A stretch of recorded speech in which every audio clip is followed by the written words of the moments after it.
Feeling the weight of independence? Ever wonder how to truly thrive when it's just you? Most men think single life is a curse. Society whispers that you're incomplete if you don't have a partner. Friends throw subtle jokes, family asks questions, and every app on your phone tries to sell you the fantasy of instant love and companionship. But here's the truth. Single life, when understood through the lens of Stoicism, is not a punishment.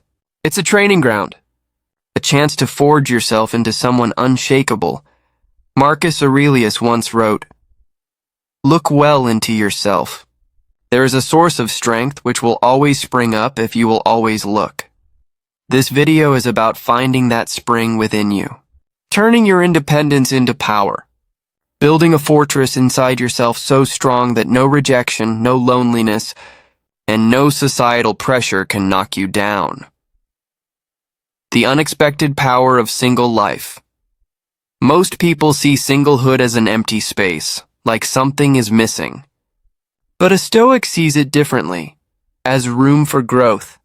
Think about it. When you're single, your time is your own. Your choices are not compromised. Your energy isn't divided by constant negotiation or the noise of someone else's expectations. But the modern man wastes this gift. Instead of using it to build his discipline, sharpen his focus, and shape his life, he numbs himself. Endless scrolling, late-night distractions, chasing validation in likes, matches, or fleeting attention. Let me give you a story. There was once a young soldier returning from war. While others rushed to rebuild their lives with families and comforts, he chose solitude. For years, people mocked him. Why are you still alone? But in that solitude, he studied, trained, built wealth, and forged influence. When the time came, he wasn't desperate for a partner. He became the kind of man others wanted to stand beside. Your independence is not a waiting room. It's a workshop, a crucible where you forge the man you are meant to be. Reflection. Ask yourself right now, are you using your independence to escape life or to build life? Embracing the dichotomy of control, Epictetus, the slave-turned-philosopher, gave us one of Stoicism's sharpest weapons, the dichotomy of control. He said, "Some things are up to us, and some are not." This principle is life-changing in singlehood. Why? Because so much of single life feels like rejection, comparison, or waiting. You can't control who swipes right. You can't control when people will understand your path. You can't control whether society respects your independence, but you can control your effort, your discipline, your perspective, your response. Let me paint this picture. You come home after a long day. You open social media and see friends with families, vacations, smiles. A pang of emptiness hits you. You think, why not me? That's the moment Stoicism demands clarity. You ask, is this in my control? No, what is? Your reaction. Your use of this moment. Your choice between bitterness or building. Seneca reminds us, it is not the man who has too little, but the man who craves more, that is poor. So instead of craving what's out of reach, redirect, journal, train, build skills. Strengthen the fortress of your mind. Each lonely evening is an invitation, not to despair, but to train in silence. A man once told Epictetus that he was ridiculed for not marrying. Epictetus replied, "Better to be laughed at for your independence than to enslave yourself to another's expectations. You are not waiting. You are choosing. Choosing to master yourself first before you open your life to someone else." Tonight, when you feel the urge to escape into distraction, pause. Ask, is this in my control? And then choose the action that strengthens, not weakens, your citadel. The battle against modern noise. We live in the loudest age in history. Not because the streets are filled with war drums or marketplaces like in Marcus Aurelius's Rome, but because our minds are constantly under siege. Every ping of a notification, every scroll through Instagram couples, Every family question like, Beta, when will you marry? It's noise. But here's what the Stoics knew. True strength is tested in noise, but forged in silence. Seneca once said, "We suffer more often in imagination than in reality." Think about that. Much of the pain of being single today doesn't come from reality, but from imagination. Imagining that everyone else is happy. Imagining you're behind. Imagining you're not good enough. But here's the truth. Most of that noise isn't reality. It's a mental trick. And the man who learns to quiet the noise here becomes unshakable. There's a story of Epictetus, born a slave, who endured harsh treatment under his master. One day his master twisted his leg. Epictetus calmly said, "If you continue, you will break it." His master did. And Epictetus, without anger, said, "Did I not tell you?" The lesson wasn't about pain. It was about control. Epictetus knew he couldn't control the cruelty, but he could control his mind.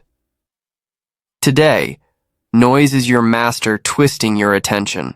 You can either scream in frustration, or you can stay composed and control your reaction.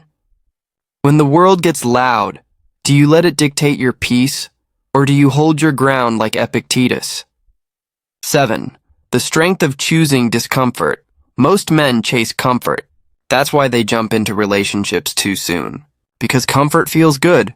Someone to text, someone to distract them from the silence. But the Stoics didn't worship comfort. They trained against it. Marcus Aurelius trained in cold military camps, eating simple food, sleeping on the ground. Why? Because he knew a man who cannot endure discomfort cannot endure life. Practical tools for today. Cold showers. Not because they're trendy, but because they teach you that you don't need comfort to survive. Fasting. Skip a meal and notice you're still alive. Hunger is just a teacher. Social discomfort. Go to a restaurant alone without your phone. Notice the urge to appear normal by being with someone. Conquer that urge. Because here's the truth. If you cannot sit at a table alone, how can you lead a life alone with strength? There was a Roman general, Cincinnatus, who was called to save Rome. When the crisis was over, he gave up his power and returned to his farm, living in simplicity. He didn't cling to comfort or status. He embraced the harder path of humility. Your singlehood is that farm, that training ground. Will you use it to strengthen yourself or to escape into false comforts? Write this down tonight. What comfort am I clinging to that is actually making me weaker? Redefining loneliness. Let's confront the word most men fear, loneliness. When you're single, nights can feel heavy. You scroll, you look at couples, you feel the weight of an empty room. Society tells you this is weakness. But here's the Stoic reframe. Loneliness is not emptiness. Loneliness is space, space to think, space to build, space to become, Seneca wrote. Associate with those who will make a better man of you. Welcome those whom you yourself can improve. But here's the twist. Sometimes the person you must first associate with is yourself. Instead of filling silence with noise, use it. Read a book. Journal your thoughts. Build a skill, work out. That silence, once feared, becomes your greatest ally. Nikola Tesla, one of the greatest inventors, lived much of his life alone. People mocked him, called him eccentric. But in that solitude, he built a mind that changed the world. His singlehood wasn't loneliness. It was creation. Is your loneliness a cage, or is it the workshop where your greatest self is being built? 9. The magnetism of independence. Here's an irony. The man who doesn't need a relationship attracts the best ones. Why? Because desperation repels.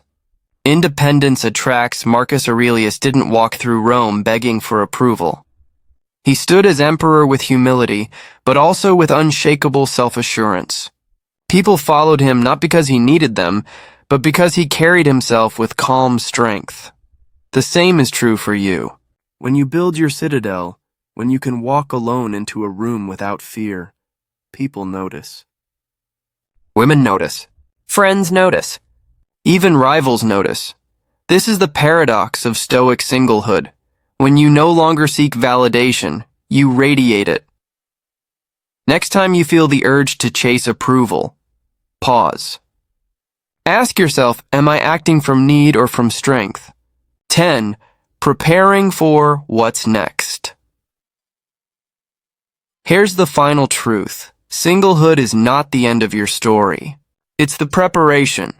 Marcus Aurelius wasn't always emperor. He was a student in silence. Epictetus wasn't always a teacher. He was a slave who first mastered himself. Seneca wasn't always a philosopher of wisdom. He was an exile, broken and alone. Every great man had a season of solitude, and every great man used it not to complain but to build. The man who stands alone. So let's bring it all together. Being single in the eyes of society may look like weakness, but in the eyes of the Stoics, it is one of the greatest gifts a man can receive. It strips you bare. It removes distraction. It forces you to build strength, clarity, discipline, and independence. Marcus Aurelius once said, "Nowhere can man find a quieter or more untroubled retreat than in his own soul." That retreat is available to you right now. So don't waste this season wishing it away. Don't drown in noise. Don't run to false comforts. Instead, forge your citadel. Embrace the silence. Train your strength. Because when the storms of life come, when rejection, pressure, or even heartbreak arrive, you will not be broken. Why? Because the man who is whole alone can never be destroyed by the world. If this message resonates with you, subscribe and join the brotherhood of men seeking discipline, clarity, and unshakable strength through Stoic wisdom. Your journey to self-reliance starts now.